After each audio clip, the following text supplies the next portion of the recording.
You're listening to The Hardpoint with Onexpunchxdad and Code Rome's.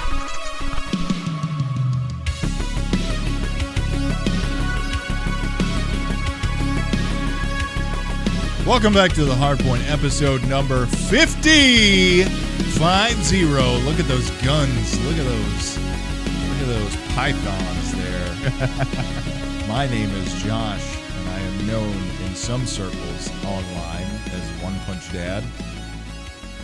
My name is Cody. I am known within this inner circle as C-Murd. C-Murd, C-Money, C-Nasty, C-Terror. C-Terror, C-Yucky, C-Ugh, C-Oh, C-Scoff, C-Wow.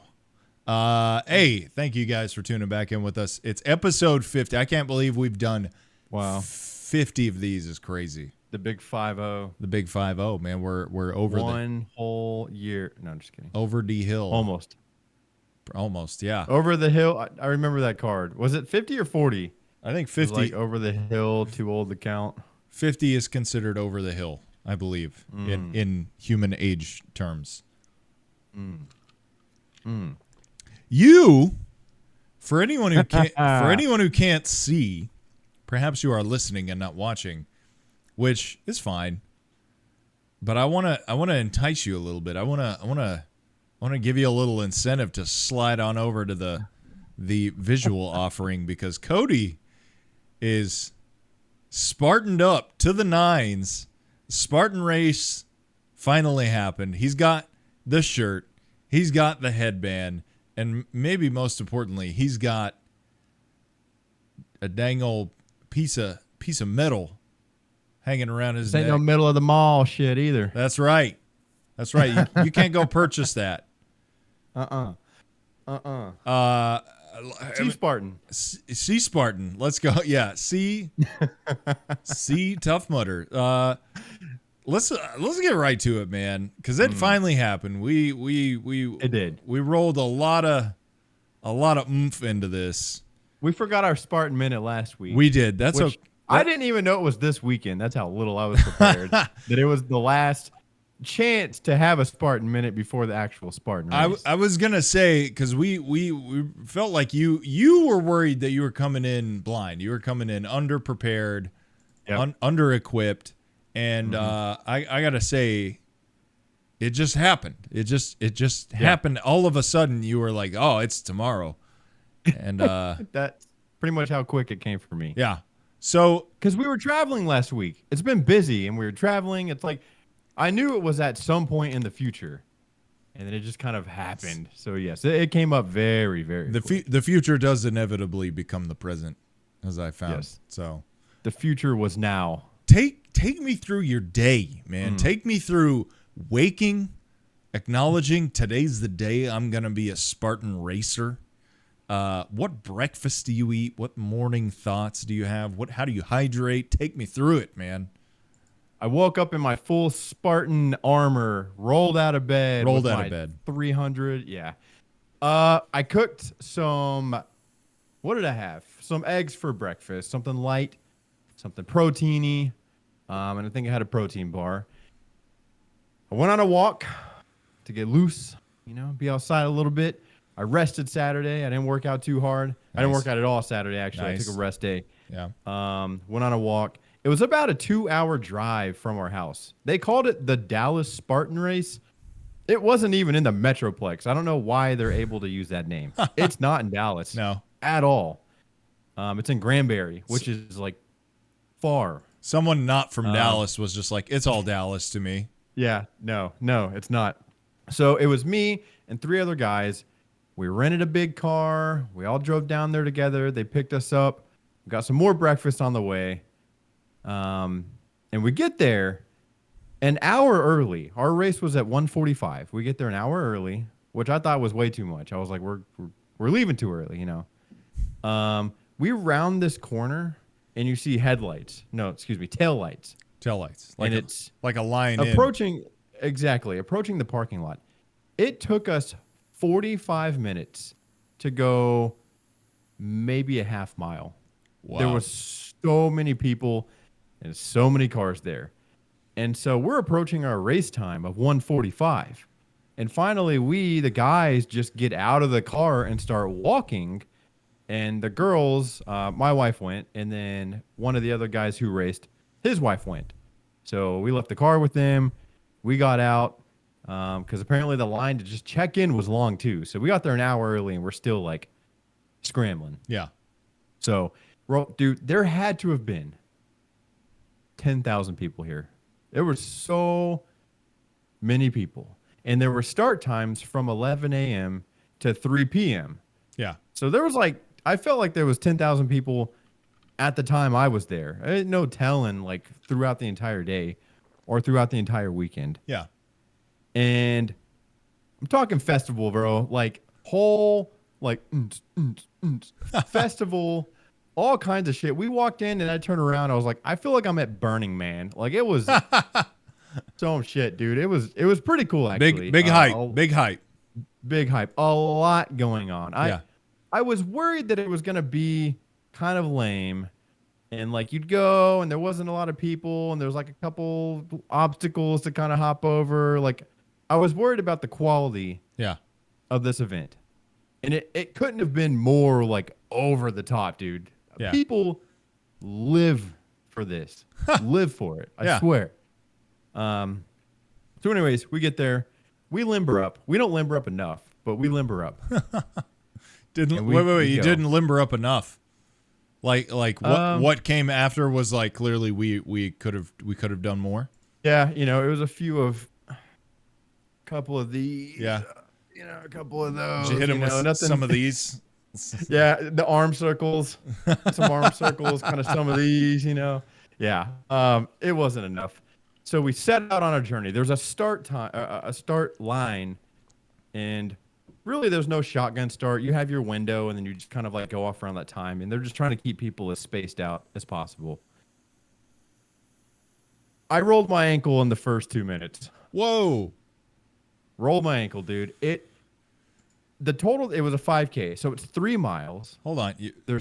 Back up. What happened with the ankle? I'm getting there. Okay. All right. It's 3 miles and 21 obstacles. And 2 minutes in, I roll my ankle. Yeah. The terrain, rocky. Yeah. Very uneven, dude. Okay. Up, down. Like, there ain't no flat space anywhere. It is like hard, core, loose, rocky terrain that you're running on. Yeah. I brought the wrong shoes. I didn't wear running shoes. What'd you wear? Cross trainers. I wore like flat lifting shoes. Exactly. They were Adidas, and they were shoes that I didn't care about throwing away afterwards. Yeah. And I even put in my group text, I sent a picture of them, and I said, these aren't running shoes. Do we think they'll be okay? Because one of the guys had done it before, and he was like, yeah, you're good. And lies. Not good. I wasn't good. So it was flat, zero support, zero cushion, non-running shoes with no grip.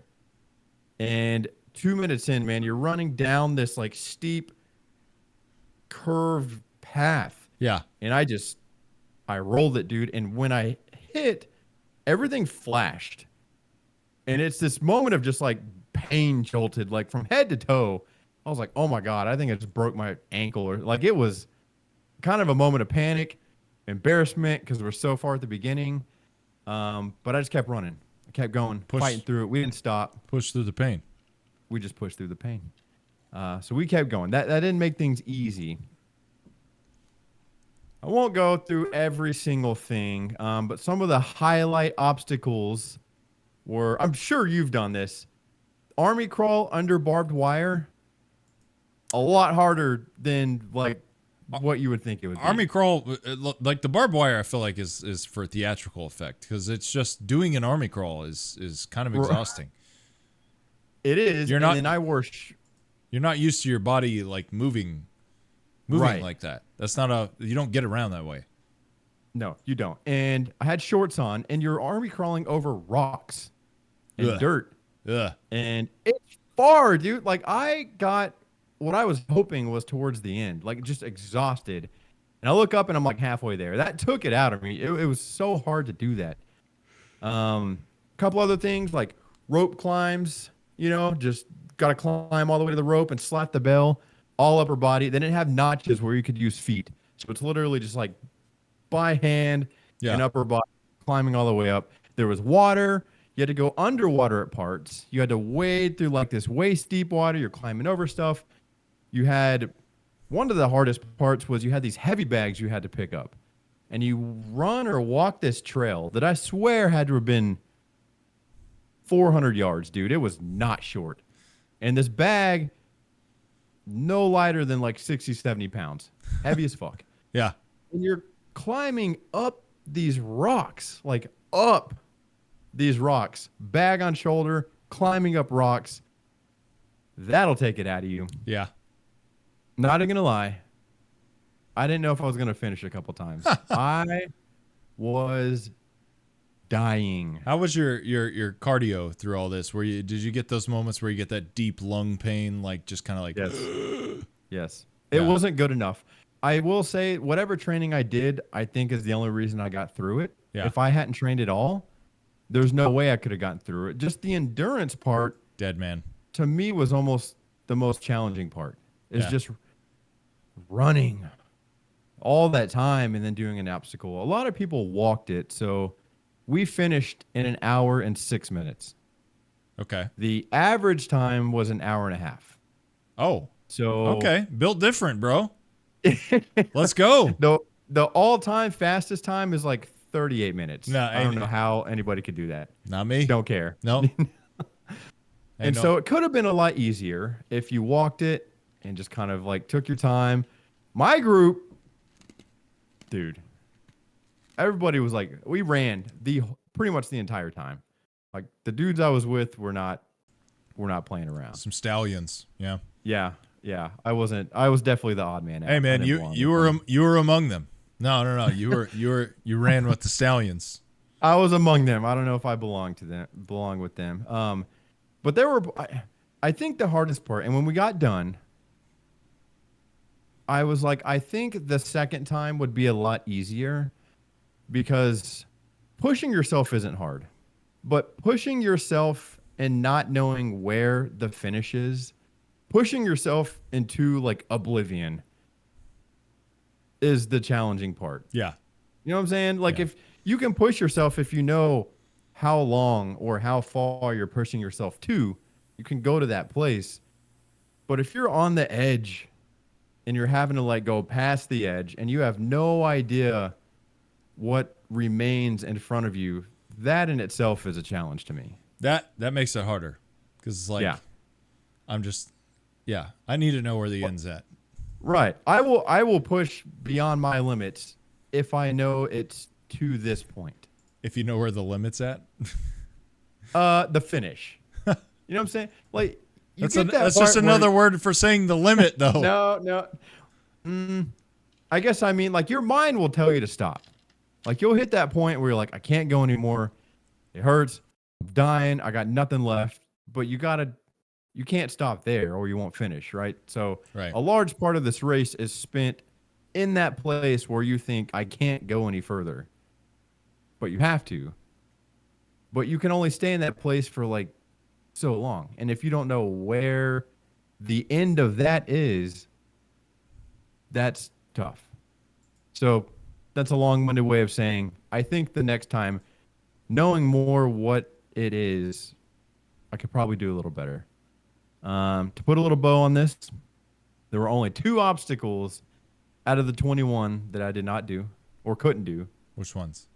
And they had to do with like anything. My grip strength is just not there. There were monkey bars. Like you had to like swing from one to another, but it was far, dude. Like probably 30 feet worth of just like swinging from one hand to the other hand to the other hand. You're not a monkey bar guy? I tried. It's just like, I feel like you need to be able to hold yourself hanging with one hand, and I don't think I can do that. I think it's all about the momentum. Like you get going, and then it probably is about the momentum. Yeah, I don't know. I couldn't do that one. I'm no expert. The last one, you went under the water, and then you had to go up. There was this steep, just slippery metal surface, and then a rope. Yeah. and you had to, climb up it. So you're soaking wet, muddy. Yeah. You had to climb up that, and then the very next thing was the rings, like the hanging rings that gymnasts will do tricks on. It was like that, but you had to like swing from one to another, doing that. And I couldn't do that either. So I did all of them except those two. It's like more monkey bar stuff. Yeah. Anything that was like hanging, but there was a lot of carrying, a lot of climbing, a lot of throwing. And I like it. We're going to do it. I think we're going to make it an annual thing, but next year I'm going to make cardio a bigger priority leading up to it. That was going to be my last question was all told, would you do it again? It sounds like the answer is yes. I would, and I'm going to. Yeah. Okay. My man. Yeah. Yeah. Man. It was good. It's one of those things where I'm sure you've experienced this. In the moment, it sucks. And it feels like the hardest thing ever. And then afterwards, it's kind of like, oh, that wasn't that bad, and I'd totally do that again. I'm proud of you for what leaning into the challenge, man. I'm proud of you. I would. It was hard, but I knew it would be. That's why I did it. Look at you. Look at you. Yeah. You were worried. You were worried that you would wean her out, and you didn't do it. Well, next year, better conditioning, better shoes, Better ingredients, and better grip strength, better pizza, and better pizza. Papa John's. So your boy did it. He did it. Hey! Yay! I hope if you're listening, you're clapping for Cody. For C-Murd. Feel good. Good. I feel proud. It was not easy. It was not a joke. I underestimated it. I'm proud of you. Thanks, man. Yeah. You gave me the boost I needed a few weeks ago. I was did. doubting myself. I did give you the boost. That medal's half mine. Dude, there were people that did it multiple times yesterday. You can get what's called the trifecta. So if you see this medal, it's 1/3 of a circle. Yeah. And so there's the sprint, the beast, and then something else. We did the easiest of the three. But if you do all three in 1 year, you get the trifecta. And so, I don't know, man. There was the 5K, the 10K, and then like the 20K. No, we talked about that. That's too much. That's too buku for me. I would need like a flight care out of there. Going out on the gurney. Yeah. Anyways, thanks. I'm sure everybody gave a shit about that. Thanks for listening to my Spartan. I gave a shit, and if they don't, they shouldn't be listening to the show. It's a big deal. We're very proud of C-Murd for his efforts. Well done, buddy. Thank you, everybody. Thank you. Thank you very much. I feel proud. I'm proud of you. What do you got going on? I went to South Carolina this week. I had some work to do, and it was pretty unremarkable. I will say I have realized that, and I think I might have talked about this last week, but I can sleep on a flight. Oh, yeah. Easy. Like it's nothing now, man. I really, the plane can be just bobbing to and fro, and your boy will be night if I'm tired enough. You ever hit where your head like? I think I've finally figured out where to position myself where I can avoid that. But yeah, I've hit those for sure. Absolutely. I wonder if anybody saw that. You're kind of looking around like, fuck. It's just, yeah, I feel like if you're doing that, you're trying not to sleep. And when I'm on a plane, I'm trying to sleep. So I know where to put my head to where it's just going to be snug as a bug and a rug. And yeah, just go straight to sleep. That's been nice. I was going to say, do you think that partly has something to, because I'm with you there, something to do with like the times that you take flights generally being early in the morning? I do take a lot of early flights. I think it comes with, because initially I couldn't do it. It doesn't matter how tired I was. It doesn't matter how excited I was to go where I was going. It did not matter. I could not sleep on a plane because I would have that moment where I would kind of like, nod off. And then I would have a dream that I was like falling out of the airplane. Oh, man. Which is terrifying. But yeah, no, it's gone. I guess you fly enough, you kind of lose that fear, I guess. So I'm hunky dory now. And Yeah, I don't got put me right to sleep. yeah, and then I got to fly again tomorrow morning. So Dude, you've been all over the place. another one, baby, another Where are one. you going tomorrow and why and who are you meeting? I'm going to San Diego tomorrow for work again. Not traveling on fun business. I don't know, meet whoever's there. You know, whoever's down in the San Diego area. San Diego. San Diego. I don't know anyone in San Diego, so I just turn up, do my work, and come back. If that makes sense. Isn't there a military base there? There is a large Navy presence. There, I believe, may also be a small Marine presence there, but no one I know very well. So what do you, when you, not specifically, but like when you go there for work, do they have like army places, even though they don't have a base there? Like where are you going to do work? So Not specifically, but just in general. well, yeah, like this is a good example of a place like when I was in South Carolina, I wasn't on a army base, I was on a Air Force base. Okay. Yeah. No, I go where the work takes me, and I do a lot of stuff that is considered J for joint. So that means there is typically some other services involved. So yeah, Air Force, Navy, Marines. So you going to the Navy base? No, I'm going to a working group held by a company that is providing a new capability to the Army. But not just the Army. You know, others. Lasers. Yeah, lasers. Exactly. I'm going to the annual laser conference. I really can't wait. I'm excited to see all the low beams, the high beams, the mid beams, Different colors, the wide beams, the tight beams. Yeah, the different colors, you know, of all the electromagnetic spectrum. I can't. The nitro beams. The nitro beams are my favorite. Typically, I was asked to leave last year because I was just so excited. So, yeah, LaserCon 2024.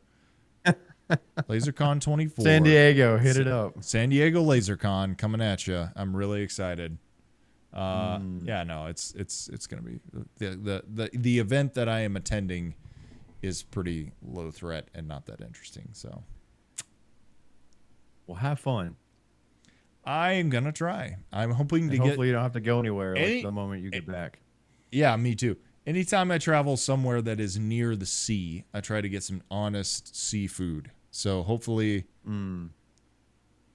some fresh sashimi, perhaps, in my future. Dude, on that note, when we were in Colorado, seeing like sushi places in a mountain town, like a remote mountain town, is really sussy. You know, none of that came from anywhere nearby. None of it. You're not near an ocean, and you're not near a major like airport or anything like that. It's just like that. There's no way. I'm not going there. Agree. It's really weird. Anyway. Hey, let's flip the script here. Let's talk What Are You Crushing? Where we talk about what media, games, shows, movies, books, doesn't matter. We just gush. We just crush, if you will, those things. I'm gonna flip it to you first, buddy. What are you crushing this week? My crushings are pretty thin. That's all right. I do have Crush one. Crush that Spartan race. I did crush that Spartan race. I have one musical artist that I've discovered Oh. that may not be for everybody. He is of the electronic genre, and I do have an electronic background. I had a moment with like electronic music and festivals, and later in life, I've come to really like synthwave music. Yeah. I don't know what it is. Yeah. It speaks to me. It brings on a lot of different emotions, ranging from like nostalgia to happiness to sadness to like everything. It really spans the gamut. So I love synthwave. It's great. And this Russian artist called Narvent, Narvent, popped up on my YouTube feed this week. Terrific. He's fire. Yeah. He's got some fire tracks, bro. Narvent. And what led me to him is this. It was this short, and it was the the Call of Duty. Have you seen? I'm sure you have. You're more online than me, but the memes that have like the Call of Duty ghost guy, and it's like Yeah. Ghost. I don't know, like yeah, it's got ghost on there, and it'll be some sort of like sad or like lonely Like type meme or music. Yeah. Yeah, exactly. And it's just like him, like Yeah. whatever. Yeah. So it was this short that like had his face, and then it had this synthy beat over it, and then this thing pops up, and it was like erase memory, yes or no, and the mouse kind of like hovers back and forth, and it hits yes, and like the beat drops, and then it just like shows all this stuff like flashing.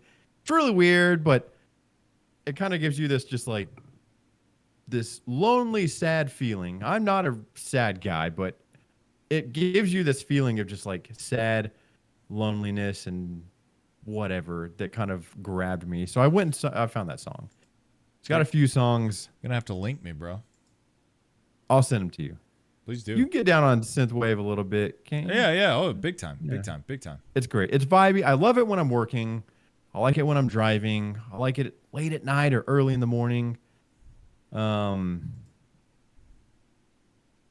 was the final thing I was gonna say? Narvent. Narvent.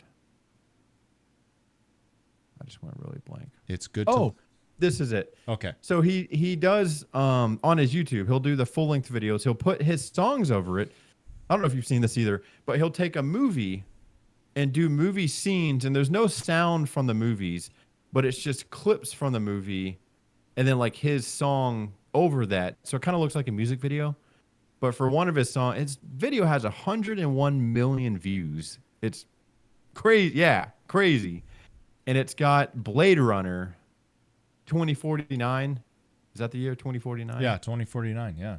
It's got clips of that movie because it's a very like vibey, like synth aesthetic type movie. Sure. And it's got clips of that movie kind of chopped up, and then his song playing over it, and it just totally adds to the tone and the mood of this song. It's great. I will send you that one, and if you like it, you'll probably like some of his other stuff. And if you don't like it, then you probably won't. But You it's gotta. awesome. No, you gotta. I love synthwave. I love it. I'm glad you found some new synthwave. So, go check out Narvent. He's pretty awesome. He's got more good songs than that. So To help you get hyped up for the Spartan race a little bit. I didn't really have time to listen. I'll tell you what I've been doing though, since it's been cold and I'm waking up in the morning and working out, walking to the gym in the cold weather and it's pitch black outside, listening to that type of music. The vibe. It's a whole mood, bro. It's a whole mood. I believe it. Anyways, I'm excited to get to yours, so I'm gonna flip it over to you. Oh. I'm really excited about this. That's all I've been crushing. Well, that's good questions. So for me, so I've been traveling quite a bit. What's the word? Commandeered the Switch, the Nintendo Switch, and I have kind of played most of the games that we have on there to completion, or any level of completion that I feel like I want to get to anyway. So I went a searching. I went shopping on a little Nintendo storefront, and most of it looked silly to me. But there was a game on there that I had heard was actually low key fun and wanted to try, and it is called Dave the Diver, which again, in the tradition of 2024, where I am totally departing from the shoot people in the face and very immersive role-playing games that Cody and I are famous for liking. This is not that game. It is very simplistic 8-bit graphics. It's very much a side scroller. The mechanics are simple. The systems are complex, but they're also easy to figure out if you give it the correct amount of time. I feel like Sure. But basically, for anyone who has not played Dave the Diver or heard of Dave the Diver, you are Dave, who is a fat scuba diver, and the game is you go out on your boat, you dive in the ocean, you catch fish. Some of these fish are peaceful, some of them are mean, but you harpoon them, you shoot them with a gun, you knife them, you sword them, you bat them, and you bring them back up to the surface, and then you take them to your sushi restaurant and you serve them as sushi. And depending on the rarity and the difficulty of the fish that you potentially had to kill, you make more money. And then you can invest in your restaurant, and you can invest in your scuba diving gear. And there's limited amount of time that you can actually dive because there's an oxygen tank. And if you get hit, it takes away from your... So your health in that game is your oxygen tank. Okay. And so it's... As soon as you dive in, it starts depleting. So if you take too many I'm hits... sure that's something you can upgrade, right? It is. Absolutely. You can upgrade. It's one of the first things I upgraded because I wanted to be in the ocean longer and get rarer and more difficult to catch fish. You have a harpoon gun, which you can upgrade to catch bigger fish more easily. You have a wetsuit that allows you to dive deeper. You have, obviously like weapons that you can research and then have when you dive into the ocean. It is so much fun. It is incredibly charming. My favorite part of the game, far and away, is the sushi restaurant. It's not as like chaotic and crazy as like Overcooked or anything like that, where you're like in a restaurant. You're not making the food, you're just serving it. So just literally go over here, get the plate, bring it to the customer that ordered it. Some of the customers want tea, so there's a tea pouring mini game. Some of the customers want beer, and the beer has foam, and if you pour it too foamy, you get a fail. If you pour it too light, anyway. But it is very charming. The music is really charming. My favorite character is Bancho, who is your sushi chef. He's this black guy wearing like sushi clothes, so he's got like the kind of like striped headband. He's got circular glasses, and he's wearing like a sushi chef's kimono robes. I don't know what they're called. But looking at him right now. He has Looks these very cool, really cool cutscenes where if you upgrade a dish, you get a little cutscene of Bancho, like basically having like an anime moment, cutting and preparing sushi, which is really, really cool. And Dave, the main character, is just this fat, kind of unassuming guy.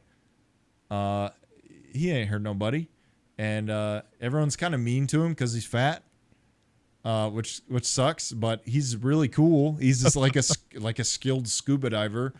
He is absolutely like the hero of the game.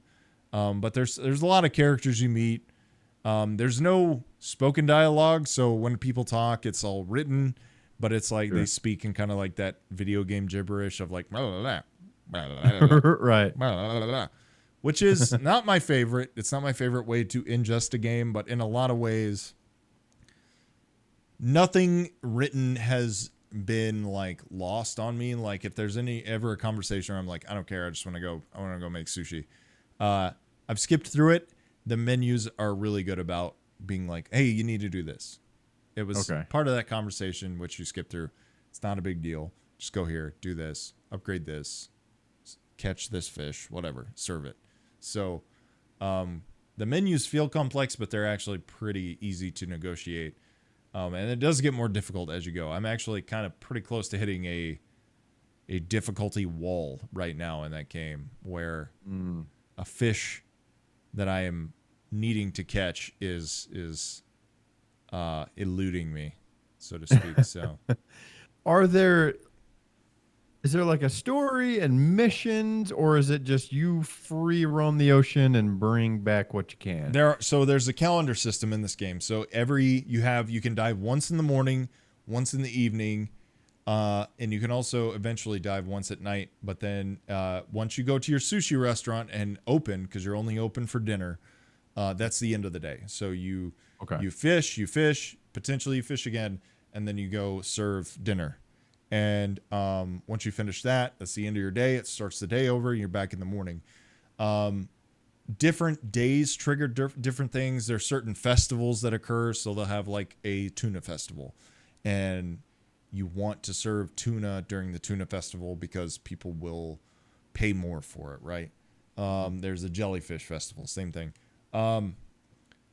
But there are also other characters that kind of come by, and there's like ecologists, and there's a guy who's like kind of an anthropologist who's like, there's this whole like a mermaid storyline which sounds silly, but it's actually kind of cool. They don't make it too goofy, but he's looking for evidence of like the sea people, right? And he wants you to find artifacts and stuff.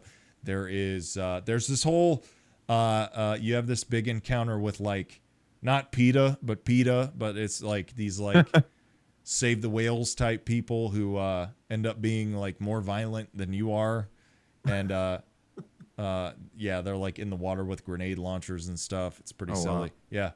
Can you finish the game? Is there like a technical, like you completed or beat the game? I don't know. I will say this is a game where I've hit a couple walls, and I've not Googled one thing about how do I fill in the blank in Dave the Diver. I've not done that once.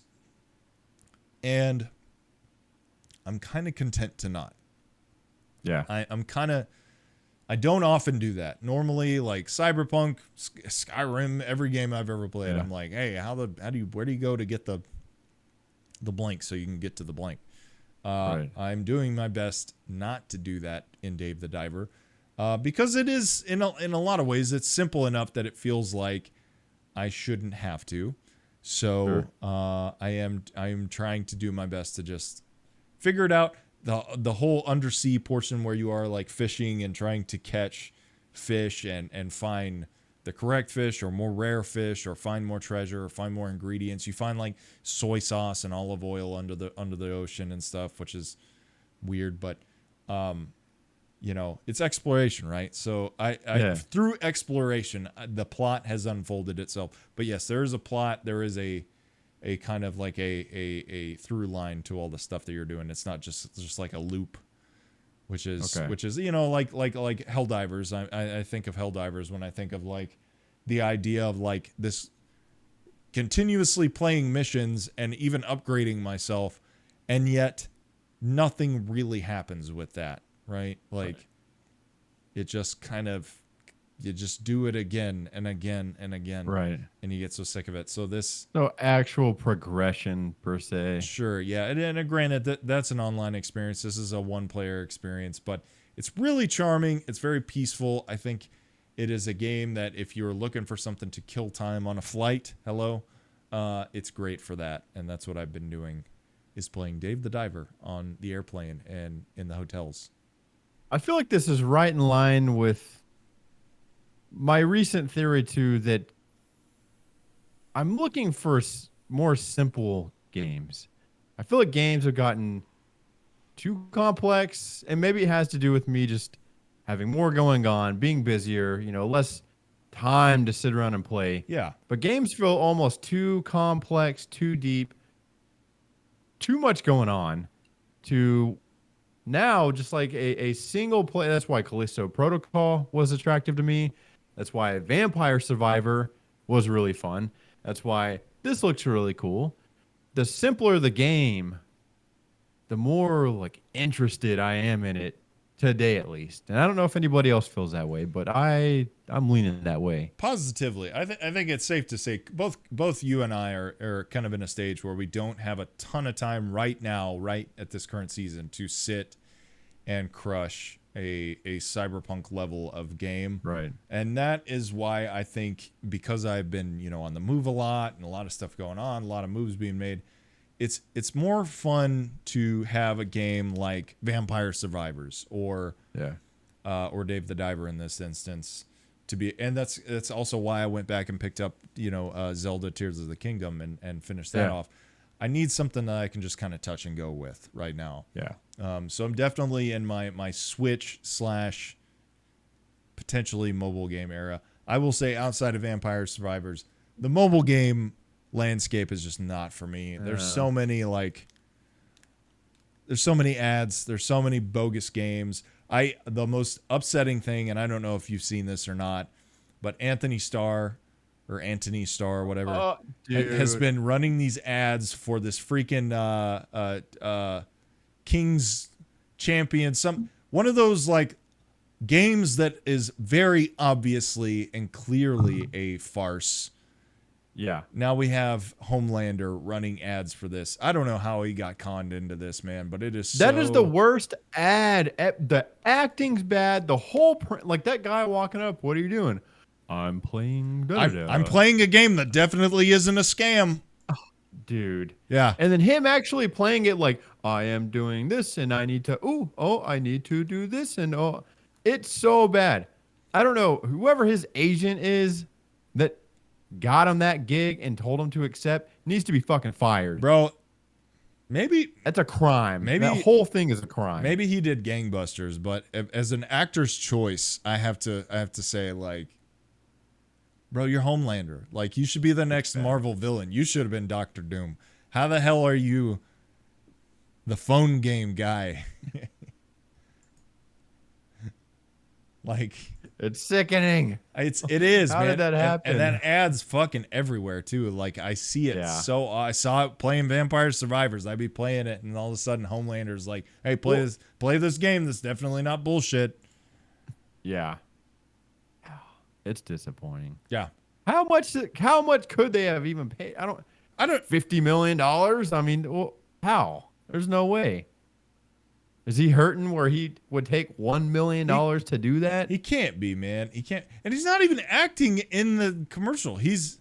I think the thing is, in the shtick in the commercial is he is the guy from The Boys, right? Like it's always teed up as like, hey, you're Anthony Starr. Why are you playing this piece of shit game? Like, yeah, no, and he didn't play it for 1 second before or after. You saw the entirety of the time that he ever played that game in that commercial. It's bad. It's bad. Don't understand it. If I'm playing a mobile game, it is a port of a whatever Steam game or something that has been ported with proper, like, some games on mobile aren't bad. Vampire Survivors on iOS is fine. Stardew Valley, I had hundreds of hours of Stardew Valley on my phone. That's fine. Those are okay. But a mobile game like a Clash of Clans, delete my number. Yeah, same here. I was a little disappointed that this one you sent me wasn't. Before I saw what it was on, I thought maybe it was another phone game. It looks like it could eventually make it to mobile. There's a few controls that maybe I don't think would transfer great to a phone as I think about it.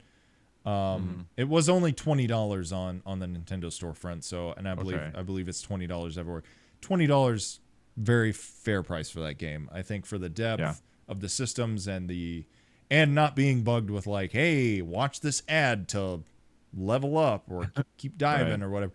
$20, very fair. Very fair to me. Did you, on Vampire Survivors, would you watch the ad for the extra life? Absolutely. So, and for anyone who played it on Steam and not mobile, if you do play it on mobile, when you die, you get an opportunity to revive by watching an ad.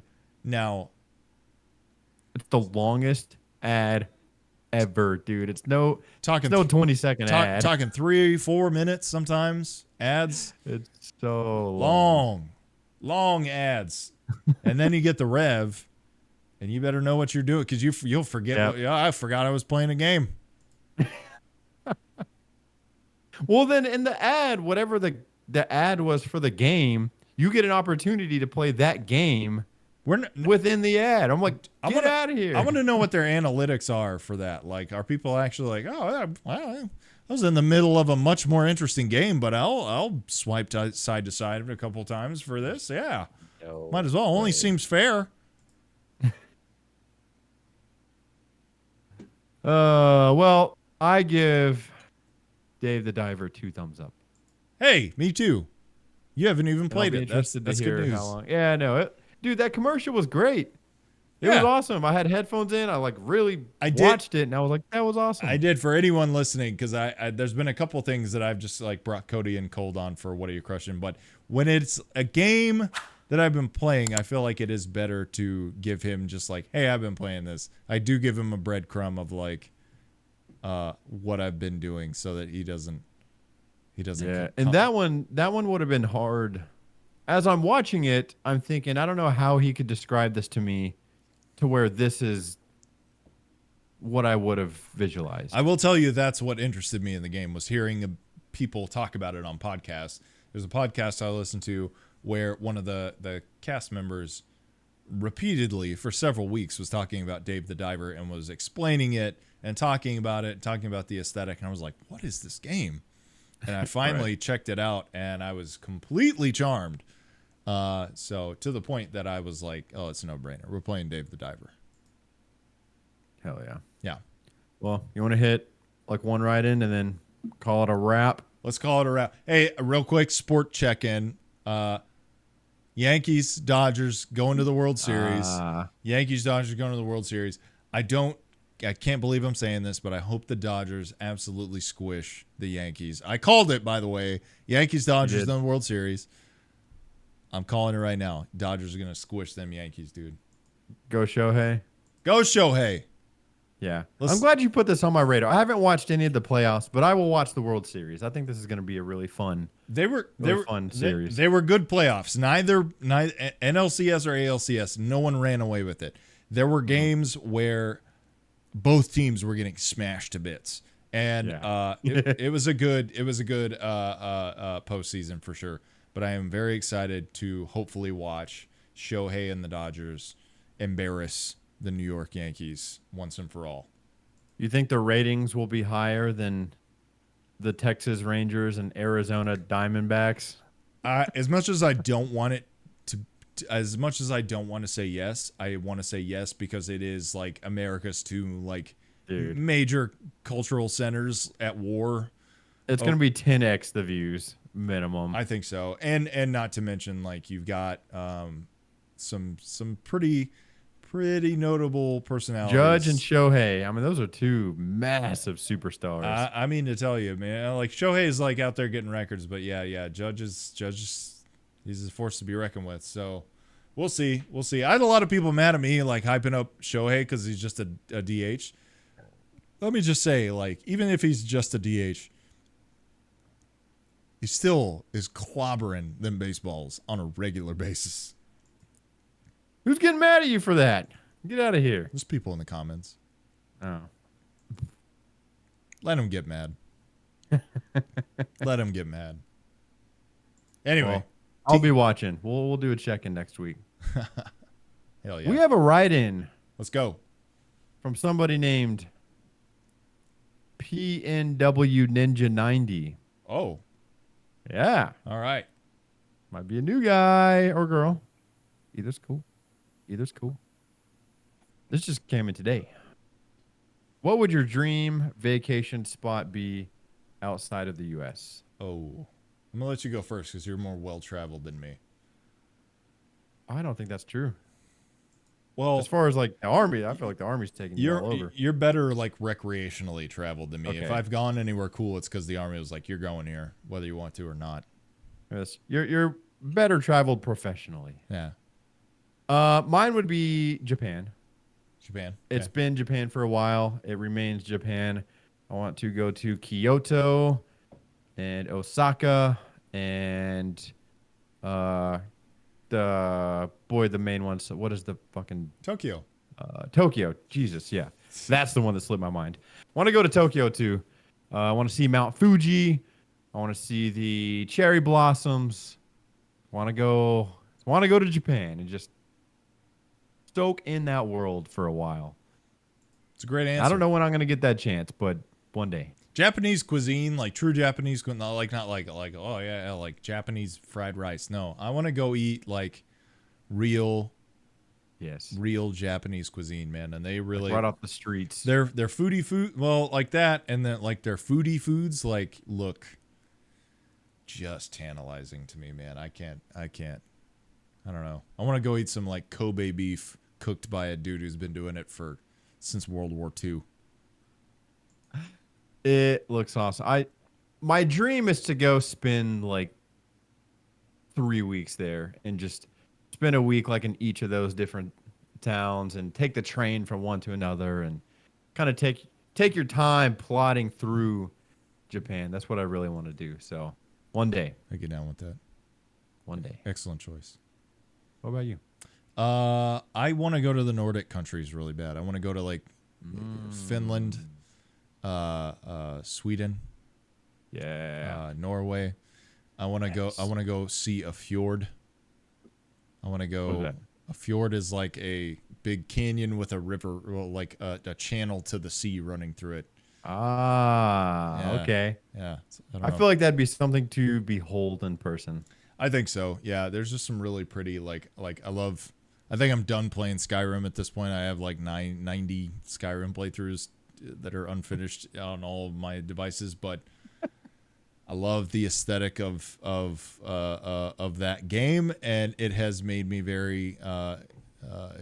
yearn to go to even Iceland. Iceland, I think, would be really beautiful. I want to go to Iceland quite bad. Yeah, just a frozen but populated place where the nights are beautiful, the sky is beautiful, the snow is beautiful, it's peaceful. Yeah. Sign Norway is fascinating to me. Just feel like there's a lot of things going on in Norway. Sign me up, dude. Straight up. I want to go to the Nordic like old Scandinavia type places. Great answer. That sounds awesome. Yeah. We'll take a hard point trip one day. There you go. Hard point to Scandinavia. We're gonna abscond to Scandinavia, and then we'll do Japan. Let's do it. We'll just hop right over since they're right. No, just kidding. That's right. Hey, I want to say thank you guys for tuning in for episode number 50 of The Hardpoint. Can't believe we're here. 51 coming at you next week. Gonna be exciting. Yeah. Hey, just like a real quick spot here. Like 50 of these is crazy, and we've had a lot of really great interactions with you guys. Love the write-ins. Love the engagement from you guys for listening. It sounds like we do have a pretty good little contingent of weekly listeners. And if you're one of those people, if you're tuning in every Wednesday morning, we just want to say thanks. Thanks for that. Thank you. Yeah. Thanks for so many thanks. Yeah. I thought you were gonna say so many memories.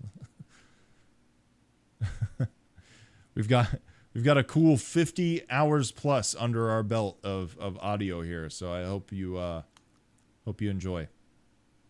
That's over a work week. It is. Like that's overtime. Every hour that you spend at work this week, well, you're going to be gone. But any other week, just think that we've been recording a podcast for that long. That's right. That's OT, baby. But hey, want to say thank you guys for listening. If you are audio listening, leave us a review, leave a comment, hype us up on that Spotify or Apple Podcast, whatever you choose. If you are a YouTube watcher / listener, hit the bell, subscribe if you're not, share it with your friends, leave a comment, talk to us. You never know, we might hop back in there. Cody is very diligent about hitting good poignant comments back on the YouTube, so try to be. If anybody's going to take the time to write something to us, I do my best. As long as you're not a butthead. Respond. In which case we won't. Yes. We don't care. No. We won't read it. You'll get put in the butthead folder. The butthead filed under butthead. Hey, a few people in there. Yeah, we got our butthead folders. Hey, Baja blessings on all your tiny little heads. Love you much. See you next week. Get fisted. Get fisted. Ooh.